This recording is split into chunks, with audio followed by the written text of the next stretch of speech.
दुर्योधन ने कहा, गुरुपुत्र, अभी भी रात्र 12 घंटा बाकी है।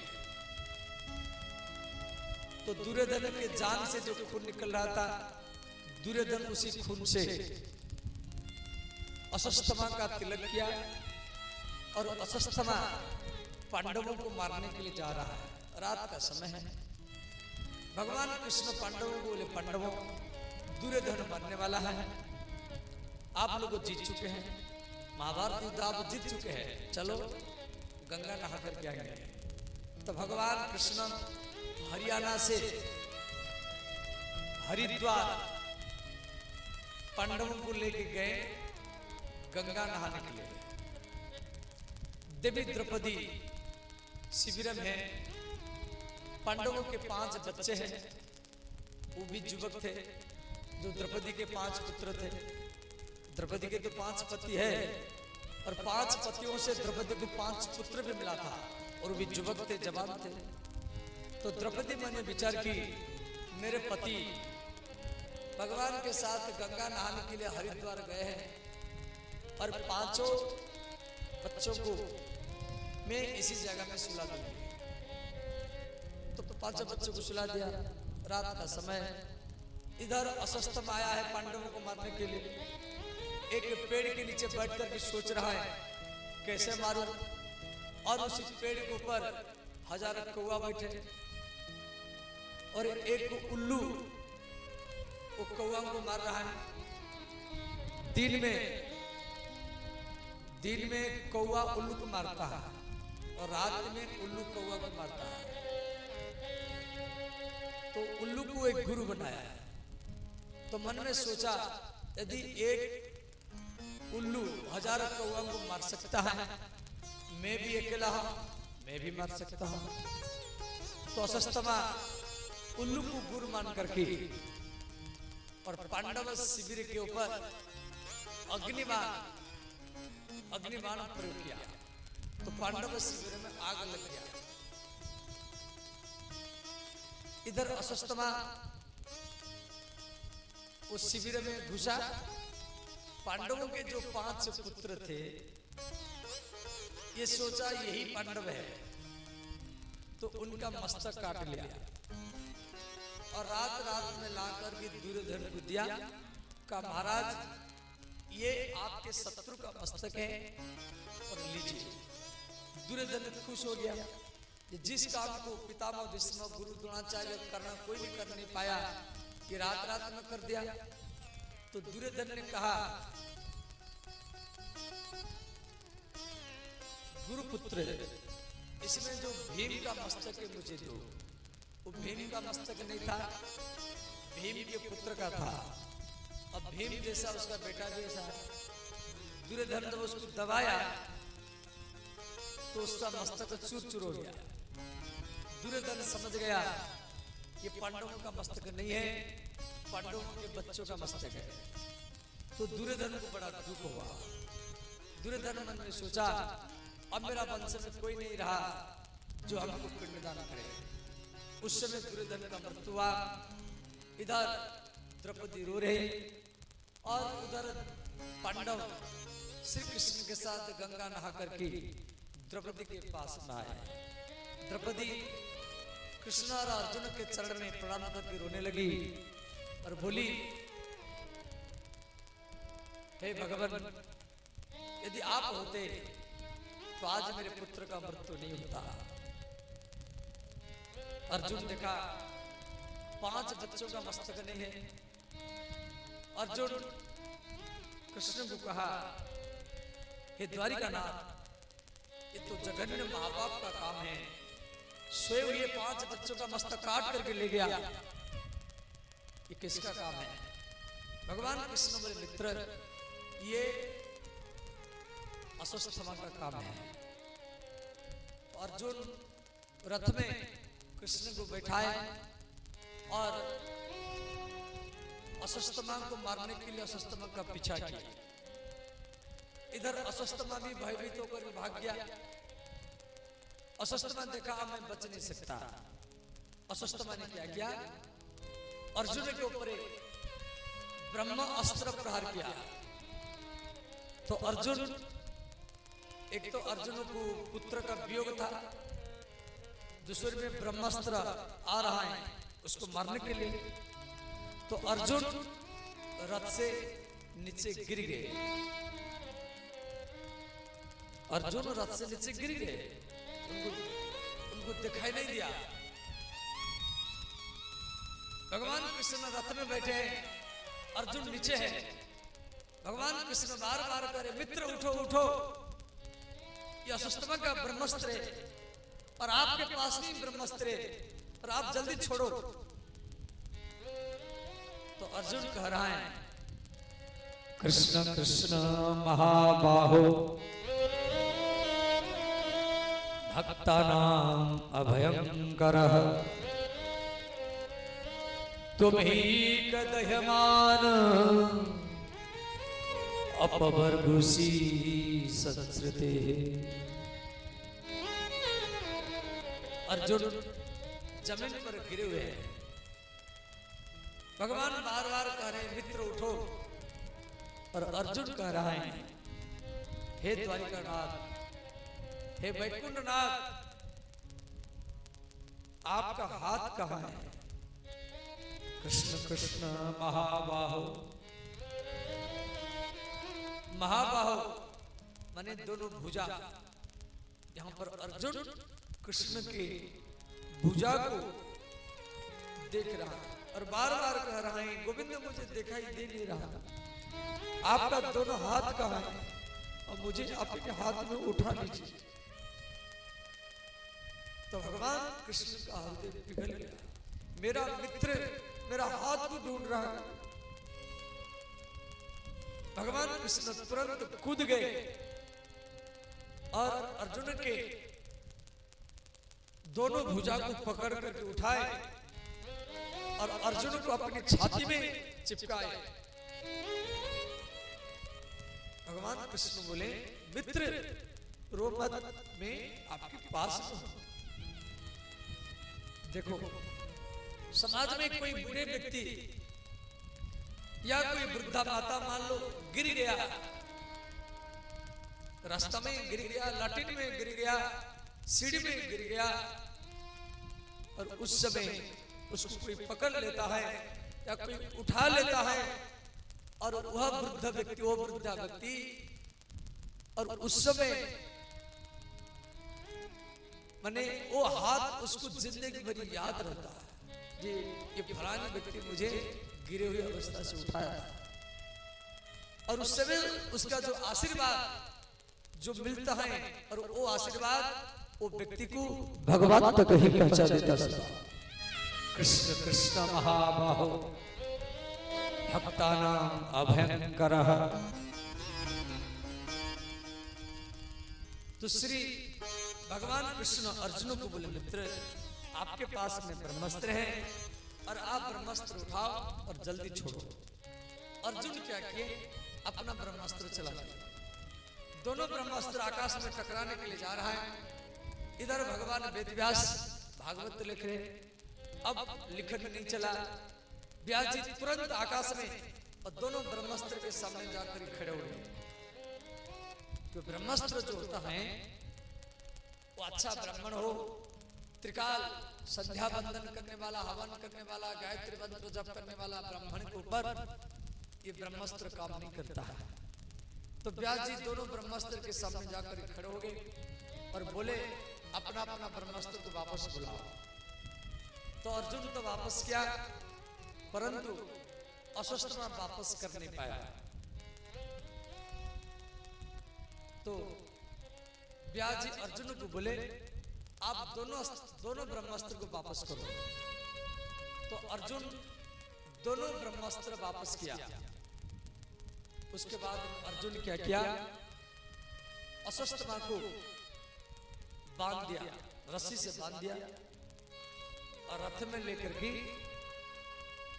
द्रौपदी के पास लेकर के आया। अब अशस्त्र को देख करके सब गाली दिया। कोई कहा इसका हाथ काट दो, कोई कहा पैर काट दो, कोई कहा मस्तक काट दो, कोई हाथ से लात से मारने के लिए तैयार हुआ। सब गाली दे रहे, परंतु उन भीड़ों में केवल माता द्रौपदी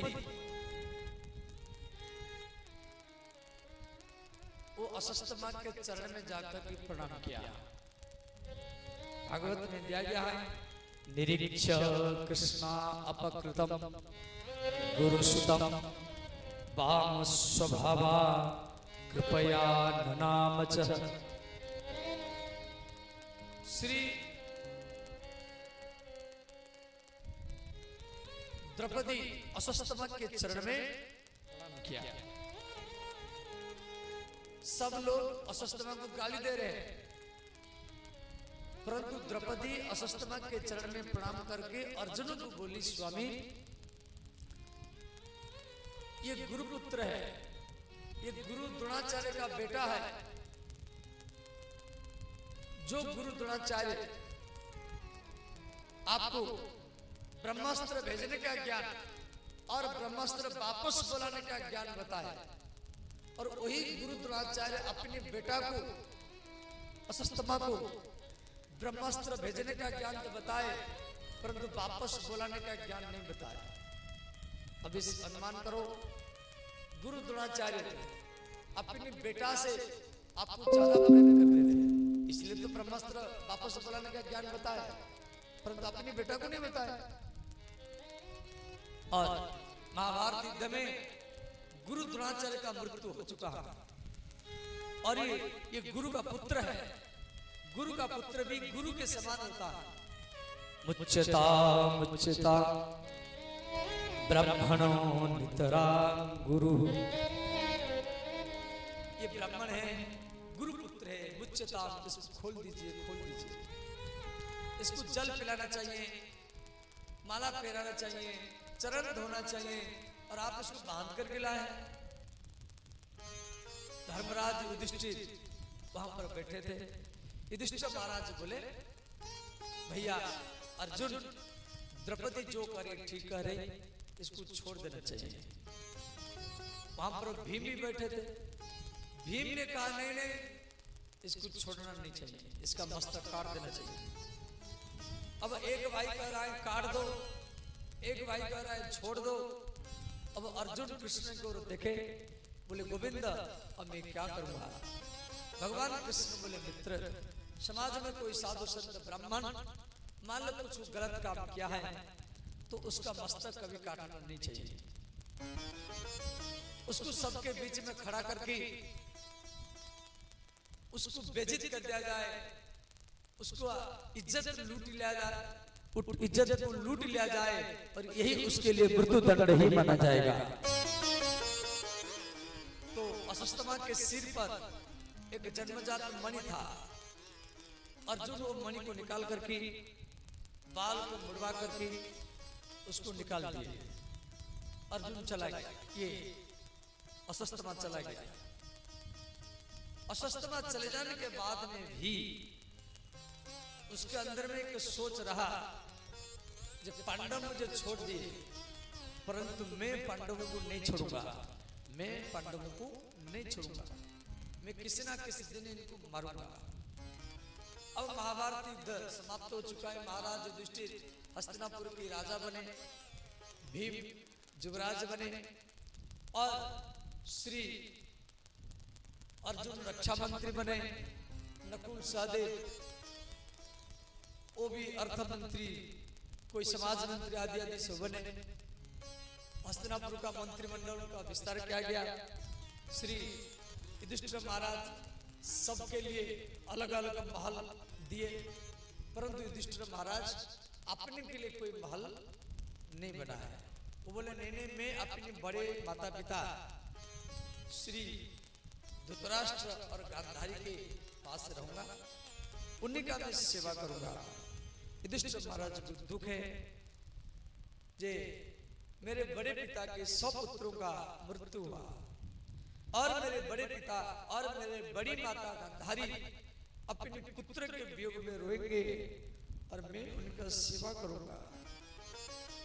मैं दूसरा महल में नहीं रहूंगा।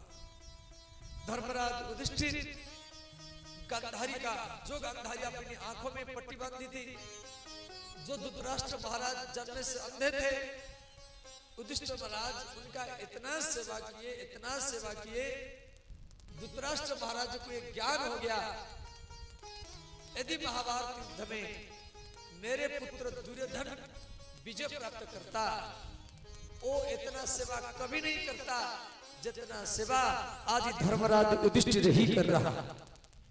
श्री इधर क्या हुआ, भगवान कृष्ण, भीम, अर्जुन, नकुल, सहदेव, युधिष्ठिर एक साथ में सब बैठे हुए, और उधर अश्वत्थामा ने क्या किया, उत्तरा के गर्भ में सिर्फ परीक्षित महाराज जी है। ये उत्तरा कौन है? ये उत्तरा सुभद्रा का पुत्र है। ये उत्तरा अभिमन्यु की पत्नी है। उत्तरा जो है ये अभिमन्यु की पत्नी है, और अभिमन्यु सुभद्रा का पुत्र है। सुभद्रा भगवान कृष्ण की बहन है। भगवान कृष्ण की बहन का विवाह अर्जुन के साथ हुआ था। द्रौपदी पांडवों की पत्नी है, पांचों भाइयों की पत्नी है, परंतु इन पांचों भाइयों का अलग अलग पत्नी भी थी। भगवान कृष्ण की बहन सुभद्रा अर्जुन की पत्नी है। अर्जुन का, सुभद्रा का पुत्र अभिमन्यु, जिसकी विवाह विराट नगर की राजकन्या उत्तरा के साथ हुआ था। तो अभिमन्यु को चक्रव्यूह में घेर करके सब मार दिए थे। तो अभिमन्यु की पत्नी उत्तरा वो विधवा थी, युवती थी, उसके गर्भ में परीक्षित महाराज है, और उसको मारने के लिए, नष्ट करने के लिए अश्वत्थामा ने क्या किया, दूर से फिर ब्रह्मास्त्र किया। अब उत्तरा कभी गांधारी के चरण को पकड़ कर गिरोने लगी, कभी कुंती के चरण के पकड़ कर गिरोने लगी, कभी सुभद्रा, कभी द्रौपदी के चरण को पकड़ कर गिरोने लगी। द्रौपदी उत्तरा की इस प्रकार स्थिति को देख करके बोली, बेटी क्या कष्ट है? उत्तरा ने कहा, माता मेरे ऊपर कोई ब्रह्म अस्त्र चला रहा है, मेरे गर्भ में जो बालक है उसको मारने के लिए। द्रौपदी ने कहा, बेटी विलंब मत करो, भगवान कृष्ण बाहर में पांडवों के पास बैठे हैं, उनके शरण में चले जाओ। तो उत्तरा महल के भीतर से भागती हुई श्री कृष्ण के पास आकर के गिर गई। पाहि पाहि महायोगिन देवदेव जगत्पते नान्यं तद भयं पश्ये यत्र मृत्यु परस्परम।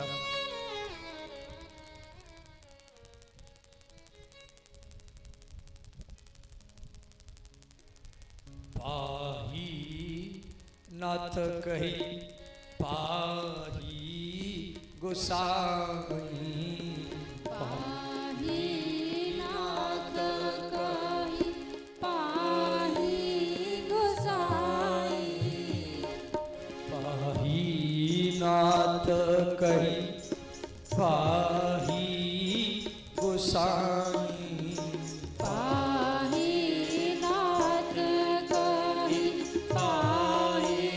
गोसाई, भगवान के शरण में गिर गई और बार बार करे, ये नाथ मेरा रक्षा करो, पाहि माम रक्ष माम, पाहि माम रक्ष माम। पाहि नाथ कही पाहि गोसाई, पाहि नाथ कही पाहि गोसाई, पाहि नाथ कही पाहि गोसाई, पाहि नाथ कही पाहि गोसाई। भूतल तले पर लकुट की नाही,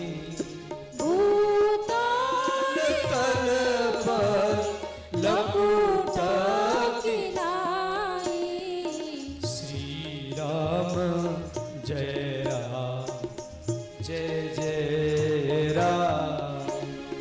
श्री राम जय राम जय जय राम। राधे राधे गोविंद गोविंद राधे। राधे राधे गोविंद गोविंद राधे।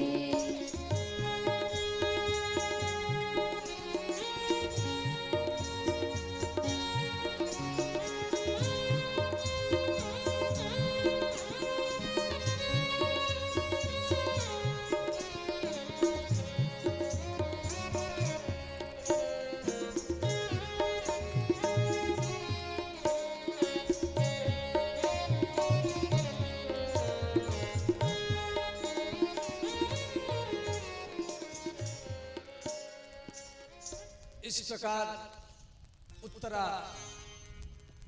बोली पाही पाही महायोगिन देव देव जगतपते है।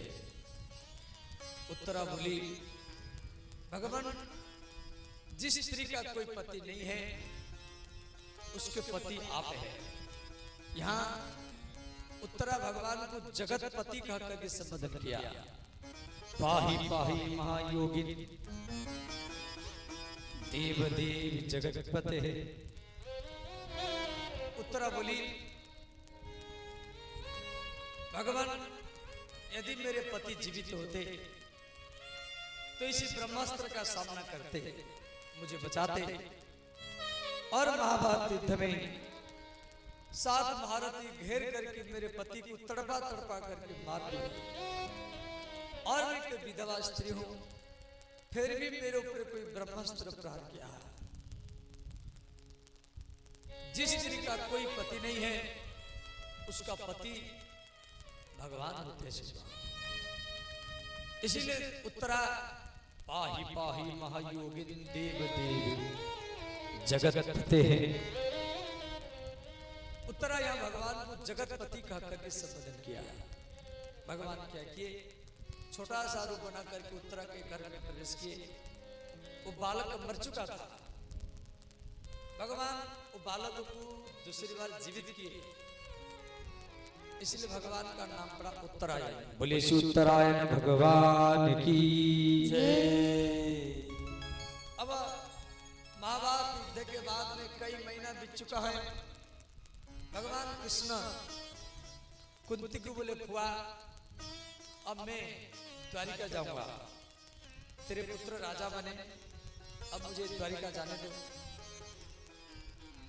कुंती बोली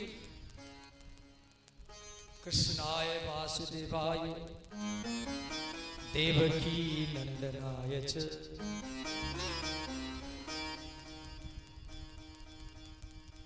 ये कुंती बोली हे कृष्ण आप मत जाइए। भगवान कृष्ण बोले फुआ तेरे पुत्र राजा बने तुझे सुख मिला आनंद मिला अब तो मुझे विदाई दो। तेरे मन में जो इच्छा है मांग लो मैं दूंगा। तो माता कुंती अपने आंचल फैला करके भगवान कृष्ण को दुख मांगा विपत्ति मांगा। कुंती भगवान को बोली हे गोविंद आप जा रहे हैं तो जाते समय मुझे दुख दे करके विपत्ति दे करके जाइए। ये बात को सुन करके भगवान रोने लगे। भगवान बोले फुआ ये क्या तुम मांग रहे हैं। कृष्ण वसुदेव के पुत्र है। कृष्ण वसुदेव के पुत्र है और कुंती वसुदेव की बहन है। भगवान बोले फुआ ये क्या मांग रहे हैं दुख मांग रहे हैं। पांडव भी खड़े हैं। पांडव भी मन में सोच रहे हैं जो हमारी माता दुख मांग रहे हैं। कृष्ण बोले फुआ तू विवाह के बाद में जल्दी विधवा हो गई। तेरे पुत्र भीम को दुर्योधन ने जहर पिलाया। तेरे पुत्र को 12 वर्ष वन में भेजा। तेरे पुत्र बधु द्रौपदी का वस्त्र हरण करवाया। तेरे पुत्र को मारने के लिए दुर्वासा ऋषि को भेजा। तू सारा जिंदगी दुख में ही बिताई फिर भी दुख मांग रहे। कुंती बोली, हे कृष्ण, मेरे पुत्र 12 वर्ष वन में रहे और आप हमारे साथ में रहे। मेरे पुत्र को मारने के लिए दुर्योधन लक्षा भवन में बंद करके आग लगाया और आप ही विदुर के द्वारा स्वर्ग खोद करके मेरे पुत्र को बचाया। मेरे पुत्र वधु द्रौपदी का भरी सभा में वस्त्र हरण करवा गया और आप ही कपड़ा बन करके उसका लाज बचाया। और महाभारत युद्ध में पितामह भीष्म वो भी कौरवों की तरफ रहे, गुरु द्रोणाचार्य वो भी कौरवों की तरफ रहे, कुल गुरु कृपाचार्य वो भी कौरवों की तरफ रहे, और मेरे पुत्र के खास मामा शल्य वो भी कौरवों की तरफ रहा। और केवल आप ही हमारे साथ, हमारी तरफ केवल आप ही रहे। ये गोविंद, जब तक दुख था तब तक आप हमारे साथ में रहे, और आज मेरे पुत्र राजा बने, आनंद मिला, सुख मिला, तो आप हमको छोड़ करके जा रहे हैं। हमको ऐसा सुख, ऐसा आनंद, ऐसा राजगद्दी नहीं चाहिए। हमको वही दुख चाहिए, हमको वही विपत्ति चाहिए जिस दुख में आप हमारे साथ में ही रहे। विपद संतु न सस्वत तत्र तत्र जगत गुरु। श्री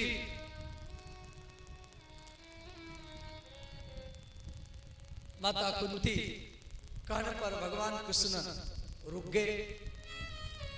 अब कुंती के अंदर में सोच रहा, मैं मना किया इसलिए कृष्ण रुक गए।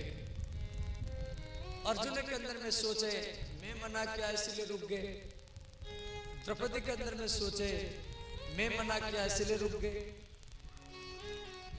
सुभद्रा के अंदर में सोचे, मेरे पुत्र अभिमन्यु का मृत्यु हुआ, मेरे भैया मुझे समझाने के लिए रुका हुआ।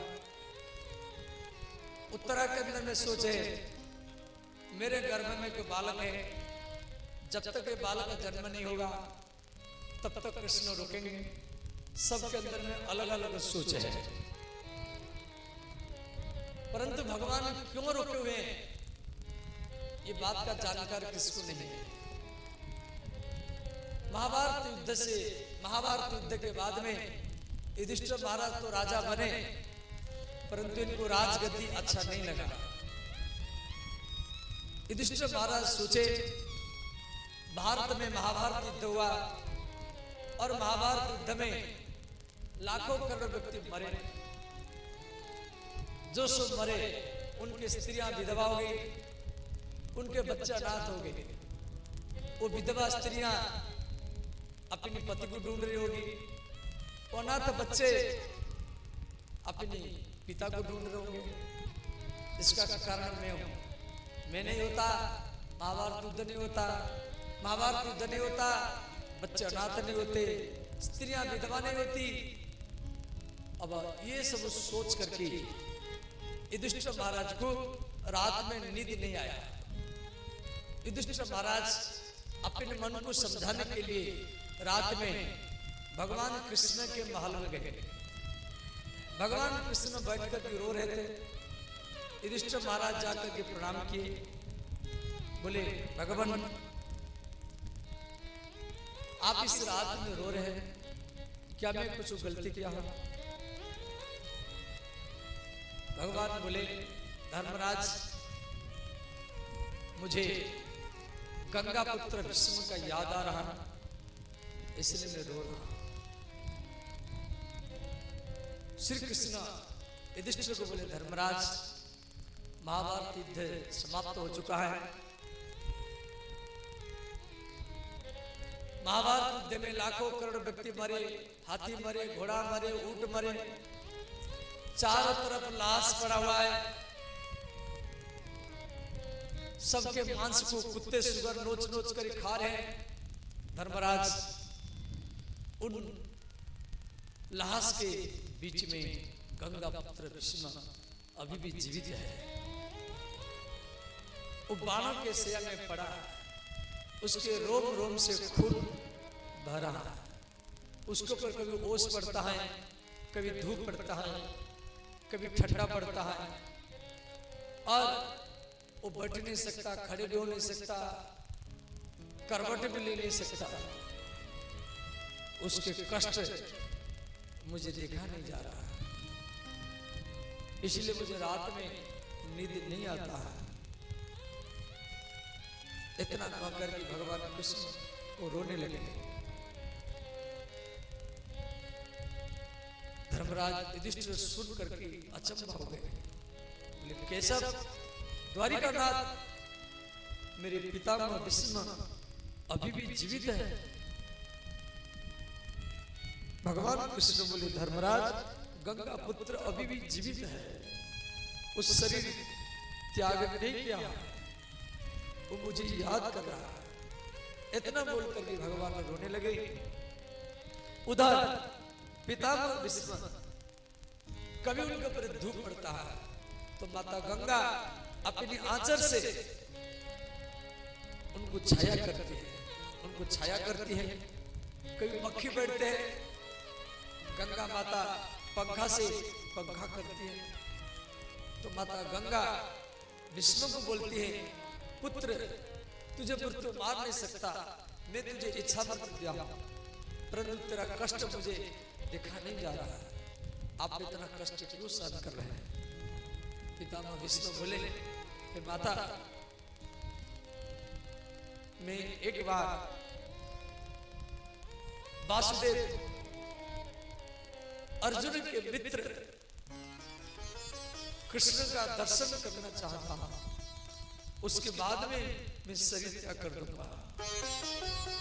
कृष्ण दर्शन लालसा। जब श्री कृष्ण भीष्म का याद करते, पितामह भीष्म कृष्ण की याद करते, इधर श्री युधिष्ठिर महाराज रात रात में कुरुक्षेत्र की ओर भागे। उनके पीछे भीम, अर्जुन, नकुल, सहदेव, कुंती, द्रौपदी, उत्तरा, कृपाचार्य, भगवान व्यास, ये सब पांडव लोग भीष्म के मृत्यु को देखने के लिए कुरुक्षेत्र के मैदान में पहुंचे। उधर सप्तऋषि क्रतु, पुलह, पुलस्त्य, अत्रि, अंगिरा, वशिष्ठ, मरीचि, आकाश में जो तारा है वो भी जमीन पर उतरा है। भगवान कृष्ण भी पहुंचे, भगवान व्यास भी पहुंचे, वहां पर देवता लोग भी पहुंचे, नारद जी भी पहुंचे। उन भीड़ों में श्री पितामह भीष्म के चरण में युधिष्ठिर महाराज जाकर के प्रणाम किए। तो पितामह भीष्म युधिष्ठिर को देखकर के रोने लगे, बोले पुत्र आप मेरे सिर की तरफ आओ, आप हस्तिनापुर के राजा हैं, जिस राजा का सुरक्षा में आजीवन किया हूं, पुत्र आप मेरे सिर की तरफ आओ। फिर भीम प्रणाम किए, अर्जुन प्रणाम किए। अर्जुन को बचपन का बात याद आया, जब मेरे पितामह मुझे गोदी में बैठा करके अपने हाथ से भोजन कराते थे, और वही अर्जुन में आज इन्हीं हाथों से इनको मारा। नकुल, सहदेव प्रणाम किए, कुंती प्रणाम की, द्रौपदी प्रणाम की। पितामह भीष्म द्रौपदी को क्षमा मांगी, बोले बेटी जिस समय दुशासन तेरा वस्त्र पकड़ कर खींच रहा था, तुम मेरे ओर देख देख कर रो रहे थे, और उस समय तेरे अंदर में सोच था जब पितामह भीष्म यहाँ पर बैठे मेरा कौन बिगाड़ेगा। उसके बाद श्री भगवान परशुराम वहां पर पहुंच गए। तो परशुराम जी को देखकर कि पितामह भीष्म और रोने लगे। क्यों? परशुराम जी के शिष्य भीष्म, भीष्म के गुरु दो है, एक तो परशुराम है और एक वशिष्ठ है। दोनों से अस्त्र विद्या शिक्षा प्राप्त किए थे। और परशुराम जी जब वहां पर पहुंचे, भीष्म को देखकर के रोने लगे, जो आज मेरे मृत्यु को देखने के लिए मेरे गुरु भी आए हैं, परंतु मेरे अंदर में सामर्थ्य नहीं है जब मैं खड़ा होकर के इनको प्रणाम करूं। तो मन में प्रणाम किए। उसके बाद में भगवान कृष्ण भीष्म को बोले, गंगा पुत्र क्या इच्छा है, आपकी क्या इच्छा है? पितामह भीष्म बोले, हे द्वारिकानाथ, केवल आपके दर्शन की इच्छा थी, अब मैं मरना चाहता हूं। तो इस बात को सुन करके सारा पांडव लोग को रोने लगे। माता गंगा भी खड़ी थी, वो भी रोने लगी। पितामह भीष्म बोले, हे गोविंद, केवल आपकी दर्शन की लालसा से मैं 6 महीना से इन युद्ध के मैदान में इन हड्डियों के बीच में मैं पड़ा हुआ था, अब मैं मरना चाहता हूं।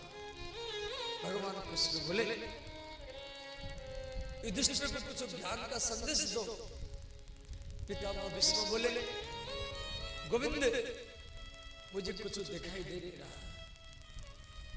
मेरे प्राण शक्ति मेरा शरीर से निकलने के लिए चाह रहा है, हर रोम रोम से मुझे खून बह रहा है, मुझे बहुत कष्ट हो रहा है और मुझे सांस लेने में भी कष्ट हो रहा है। और इस स्थिति में मैं युधिष्ठिर को कैसे ज्ञान का उपदेश दूंगा? भगवान कृष्ण भीष्म के ऊपर कृपा दृष्टि वर्षा।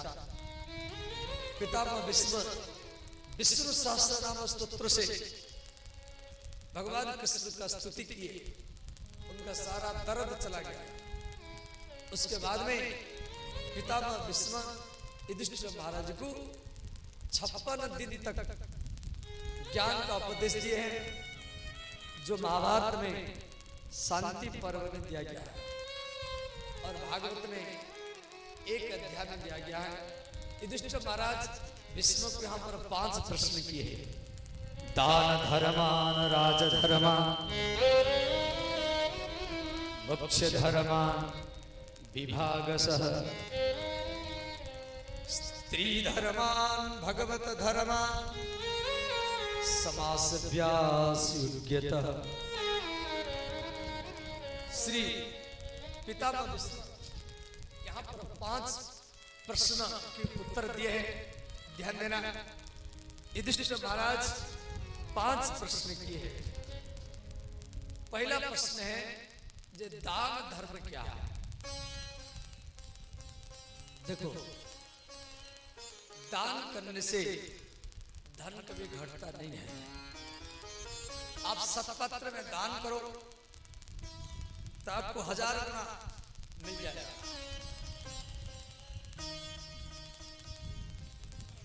और श्री कर्ण, महाराज बलि, हरिश्चंद्र, दधीची, ये दान के कारण इतिहास में आज अमर है।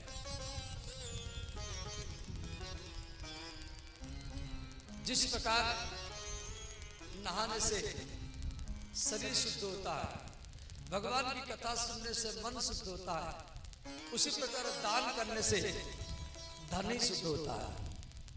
धन की 3 गति है। आपके पास जो धन है वो 3 तरीका से आपके हाथ से चला जाएगा। उत्तम गति है दान, जो दान में लगाए वो 1000 गुना आपको मिल जाएगा। दान में नहीं लगाएंगे तो भोग में लगाओ, घर बनाओ, गाड़ी खरीदी करो, अच्छा अच्छा खाओ। और अधम गति है नाश। ये दान में नहीं लगाएंगे, भोग में नहीं लगाएंगे, सिर्फ संग्रह करेंगे तो किससे लड़ाई होगा? वो धन लड़ाई में केस लड़ते लड़ते चला जाएगा, या कोई रोग होगा वो इलाज करने में चला जाएगा, या कोई चोर लूट करके भी ले जाएगा। कोई भी डॉक्टर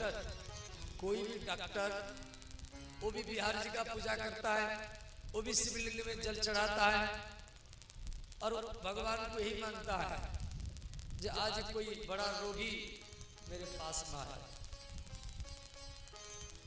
कोई भी वकील वो भी पूजा करता है, वो भी भगवान पे मांगता है कि कोई लड़ाई हो या कोई मर्डर केस हो मेरे पास मारे, तो भगवान उनका भी इच्छा पूर्ति करते हैं। तो उत्तम गति है दान, दान धर्मान राजधर्म। दूसरा प्रश्न है, एक राजा का क्या धर्म है? राजा जो होता है ये समाज का होता है। राजा को ही राजा राजनीति में बढ़ेगा जो समाज का बन करके रहेगा, जो सोचेगा मैं स्त्री का हूं, मैं पति का हूं, मैं परिवार वालों का हूं, वो राजनीति कर नहीं सकता, इतना ऊपर नहीं जाएगा। जिसके अंदर में ये सोच आ गया जब मैं स्त्री का नहीं हूं, मैं परिवार वालों का नहीं हूं, मैं समाज का हूं, देश का हूं, राष्ट्र का हूं, और वही राजा देश को राम राज्य बना सकता है। ऐसा राजा राम है। यदि उनको मालूम है स्त्री सीता के कोई कलंक नहीं है, वो अग्नि में परीक्षा करके लाए हैं, परंतु अयोध्या के कुछ लोग सीता जी के चरित्र में संशय किया, सब कुछ जानने पर भी भगवान राम लक्ष्मण के द्वारा सीता को घोर जंगल में छोड़ दिया। समाज का बन करके रहे, राज धर्मान दान धर्मान मोक्ष धर्मान विभागसः। इस प्रकार मोक्ष धर्म क्या है, स्त्री धर्म क्या है, भगवत धर्म क्या है, ये 5 प्रश्न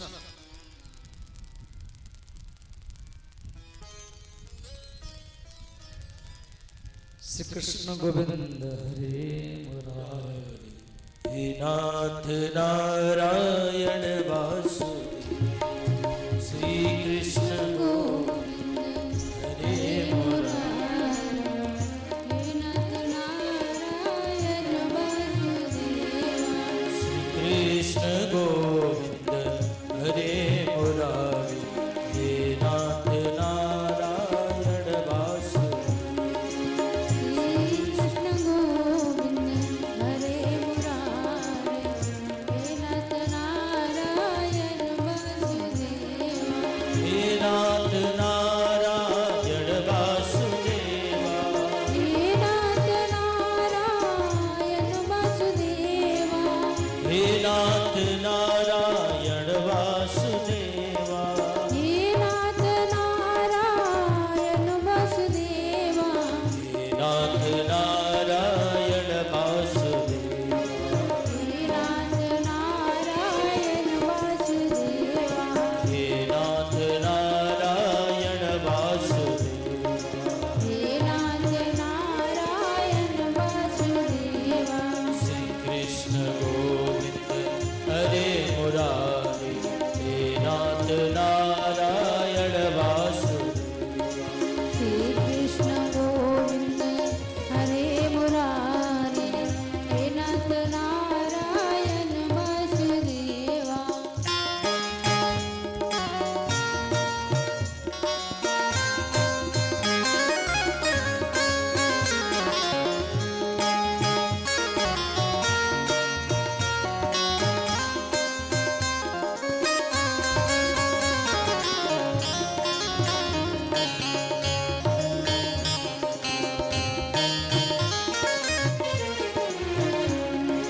गोविंद मेरी यही प्रार्थना है। गोविंद मेरी यही प्रार्थना है। गोविंद मेरी यही प्रार्थना है। गोविंद मेरी यही प्रार्थना है। भूलो ना मैं नाम कभी तुम्हारा। भूलो ना मेरा तुम्हारा, भूलो ना मैं नाम कभी तुम्हारा। भूलो ना मेरा कभी तुम्हारा। निष्काम होकर मैं दिन रात गाऊं। हे नाथ नारायण वासुदेवा। निष्काम होकर दिन रात गाऊं। हे नाथ नारायण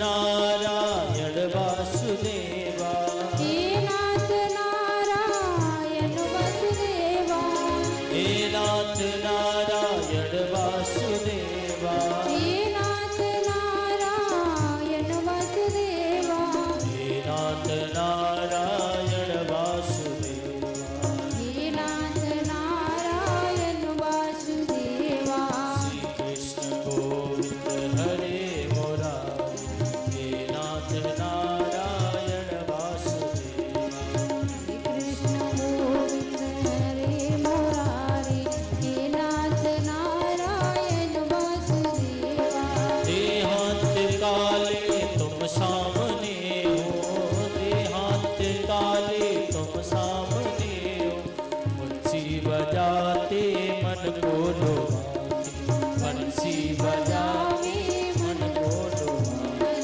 यही गीत गाकर मैं तननाथ त्यागू यही गीत गाकर मैं तननाथ त्यागू हे नाथ नारायण वासुदेव श्री कृष्ण गोविंद हरे मुरारी हे नाथ नारायण वासुदेव। तो श्री पितामह भीष्म धर्मराज युधिष्ठिर को समझा रहे हैं, दान धर्मान राज धर्मान। तो दूसरा प्रश्न है जो राजा का क्या धर्म है। तो राजा जो होता है वो समाज का होता है। श्री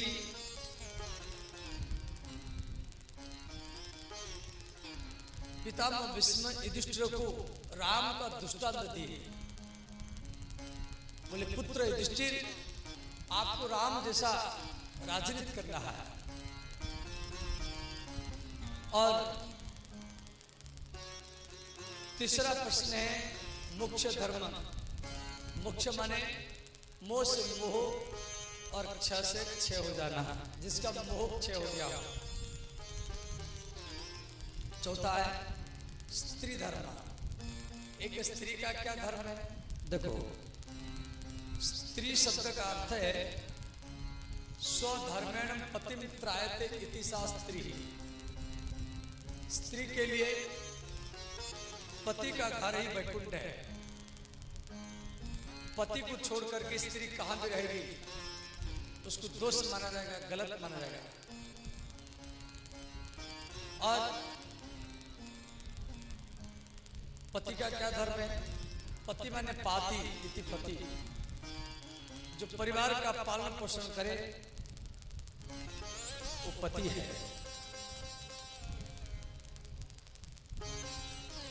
स्त्री पति का धर्म है। जो स्त्री माता पिता को छोड़ करके, भाई को छोड़ करके, पुत्र को छोड़ करके आपके पास रहती है आपके वंश को बढ़ाने के लिए, तो पति का भी कर्तव्य है स्त्री का इज्जत करे, सम्मान करे, उसको अर्धांगिनी माने। जिस परिवार में पति पत्नी का मन नहीं मिलेगा वो परिवार में हर रोज लड़ाई झगड़ा होगा। और जिस परिवार में पति पत्नी का मन मिलेगा वो परिवार वैकुंठ ही बन जाएगा।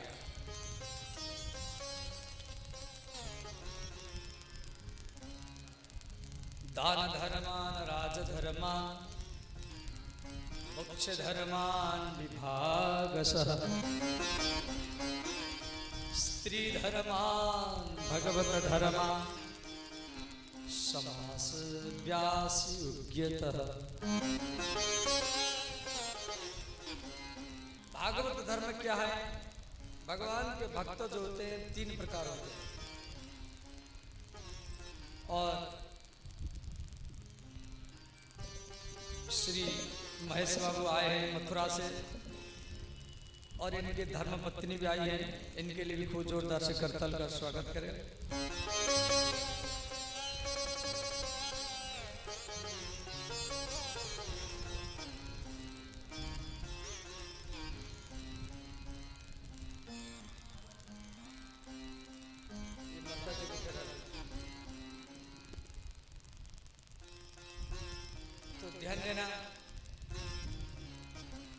प्रकार पितामह भीष्म 5 प्रश्न का उत्तर दिए, बाद में कई श्लोकों में स्तुति किए, उसके बाद में पितामह भीष्म शरीर त्याग किए। बोले श्री भीष्म महाराज की जय। पितामह भीष्म के मृत्यु के बाद में भगवान कृष्ण हस्तिनापुर से द्वारिकापुर चले गए और इधर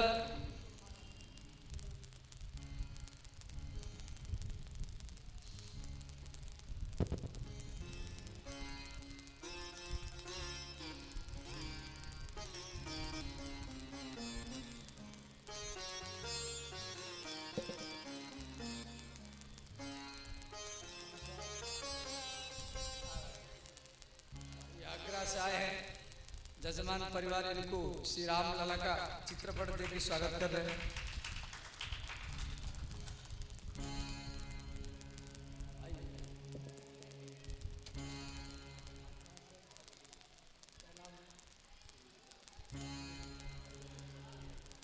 सुनील कुमार गोयल ये भी आगरा से आए हैं, इनके लिए कुछ जोरदार से करताल का स्वागत।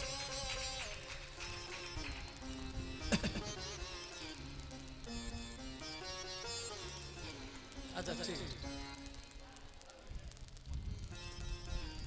तो श्री भगवान कृष्ण हस्तिनापुर से द्वारिकापुर चले गए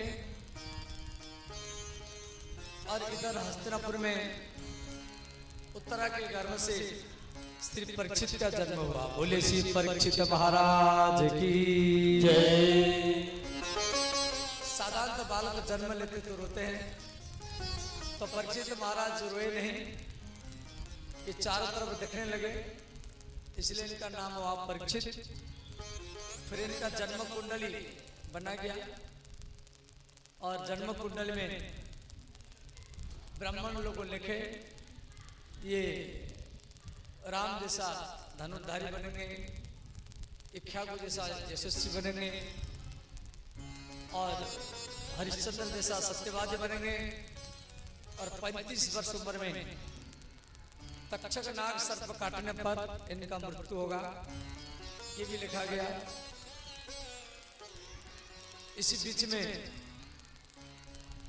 कई वर्ष बीत गया है। श्री परीक्षित महाराज धीरे धीरे बड़े हो रहे हैं और उधर श्री धर्मराज युधिष्ठिर अर्जुन को बोले, अर्जुन आप द्वारिका जाओ। तो द्वारिका में जाकर के 8 महीना रुके हैं। अब इसी बीच में यदुवंश के ऊपर गांधारी का और श्री दुर्वासा ऋषि का अभिशाप था। यदुवंशी आपस में लड़ करके मरने लगे। भगवान कृष्ण परम धाम चले गए। श्री अर्जुन द्वारिका से हस्तिनापुर आए, धर्मराज युधिष्ठिर को सारा बात बताए। धर्मराज युधिष्ठिर जब ये बात सुने तो उस समय परीक्षित को वो हस्तिनापुर के राजा बनाए और फिर उत्तराखंड की यात्रा की।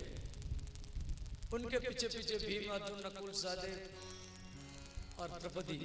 तो पांडव लोग हस्तिनापुर बोलते दिल्ली मेरठ को। वहां से हरिद्वार, ऋषिकेश, बद्रीनाथ जाके पहुंचे। बद्रीनाथ से 3 किलोमीटर आगे सरस्वती नदी है। तो वहां पर श्री द्रौपदी थोड़ी दूर गई थी। द्रौपदी के घुटने में दर्द हुआ, द्रौपदी गिर गई। द्रौपदी का मृत्यु उसी जगह हुआ। फिर वहां से 2 किलोमीटर आगे वसुधारा है, वहां पर सहदेव गिरे। वहां से 3 किलोमीटर आगे चक्रतीर्थ है, वहां पर नकुल गिरे। वहां से 4 किलोमीटर आगे श्री अर्जुन गिरे। फिर वहां से 2 किलोमीटर आगे सतोपंथ है, जहां पर भीम गिरे। और अंतिम हिमालय के शिखर में युधिष्ठिर महाराज पहुंचे तो उनके साथ में कुत्ता भी था। धर्मराज युधिष्ठिर का स्वागत करने के लिए इंद्र वहां पर आए। इंद्र ने कहा आप कुत्ता को लेकर के आ नहीं सकते। युधिष्ठिर महाराज बोले देखो मेरे भाई मेरे पत्नी भी थी, यहाँ पे कोई आ नहीं पाए, ये कुत्ता ही मेरे साथ में आया, कुत्ता नहीं जाएगा तो हम भी नहीं जाएंगे। और अंतिम उसी कुत्ता से धर्मदेव प्रकट हो गए। बोले श्री धर्मदेव भगवान की इस प्रकार पांडव लोग स्वर्गारोहण किए और श्री महाराज परीक्षित हस्तिनापुर की राजा बने। तो ये जिधर जाते थे उधर पांडवों की प्रशंसा सुनते थे। एक बार एक गौ माता और एक बैल दोनों को प्यार कर रहे थे। वो बैल स्वयं धर्मदेव थे और गौ माता स्वयं पृथ्वी थी। तो श्री कलिजुग वो बैल को पीट रहा था, उसका एक पैर, दूसरा पैर, तीसरा पैर काट दिया, चौथा पैर काटने के लिए जा रहा था। तो परीक्षित महाराज जो वहां पर पहुंचे, परीक्षित महाराज बोले आप मेरे राज्य में रह करके इस प्रकार गोहत्या कर रहे हैं, मेरे राज्य को छोड़ करके चले जाओ। तो कलिजुग ने कहा मेरा समय है, मेरे लिए कोई जगह बताइए। तो परीक्षित महाराज कलिजुग को 4 स्थान दिए। दीतम पानम स्त्रियम सुना। दीतम माने जहाँ जुआ खेल होता है वहाँ भी कलिजुग का निवास, जहाँ मदिरा पान वहाँ भी कलिजुग का निवास होता है, जहाँ विश्यालय है और जहाँ हिंसा होती है। तो कलिजुग ने कहा ये 4 स्थान मेरे लिए पर्याप्त नहीं है, मुझे और एक स्थान दीजिए। तो 5वां स्थान अनिति से कमाया गया धन। तो 5 जगह जुआ खेल, मदिरा पान, विश्यालय, हिंसा और अनिति से कमाया गया धन, इन 5 जगह में कलिजुग का निवास। तो श्री महाराज परीक्षित घर में आए तो इनके खजाना में सोने के मुकुट था और वो मुकुट था जरासंध का, वो अनिति से कमाया गया धन में बना हुआ था। उसी मुकुट को परीक्षित महाराज पहन लिए। परीक्षित महाराज के अंदर में हिंसा प्रति आ गया। महाराज परीक्षित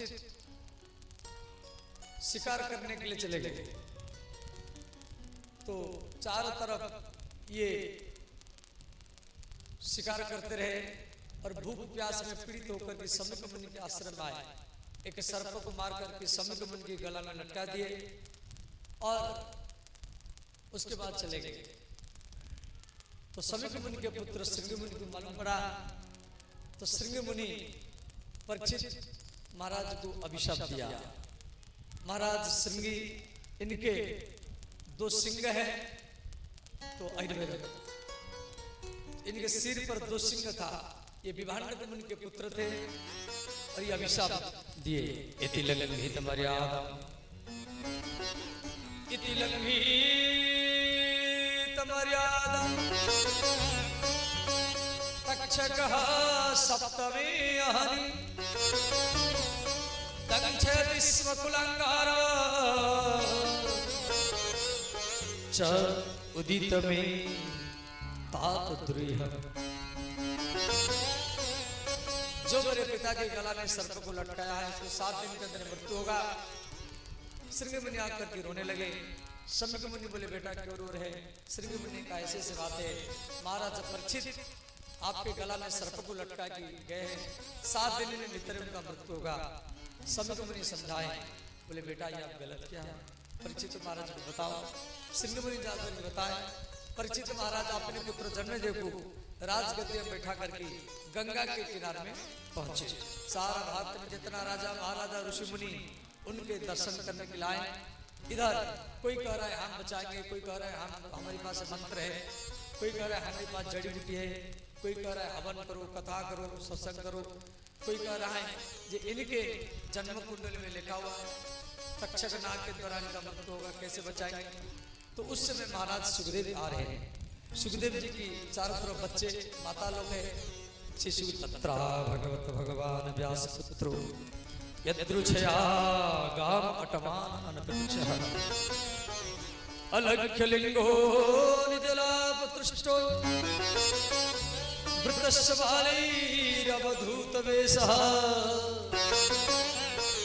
वृतस्य बालैरवधूत वेशः।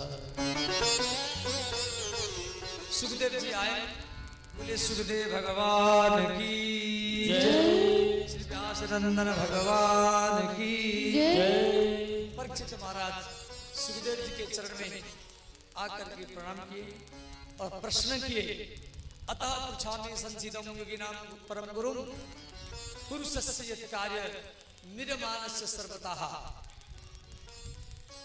परीक्षित का पहला प्रश्न है, एक व्यक्ति मरने वाला है, उसका क्या कर्तव्य है। यहाँ पर प्रथम स्कंद समाप्त हुआ। इति श्रीमद्भागवते परमहंस संहितायां प्रथम स्कंदे 19 समाप्तः। अथो द्वितीय स्कंदः प्रथम अध्याय। श्री शुकोवाच वर्याने सत्य प्रश्नम कृतं लोकहितं नृपः आत्मवित् समतः पंचा सतव्यातिषु यः परम्। अब यहाँ से कथा कल होगा, ठीक है। कल कथा में श्री वामन भगवान के जन्मोत्सव कल मनाएंगे, ठीक।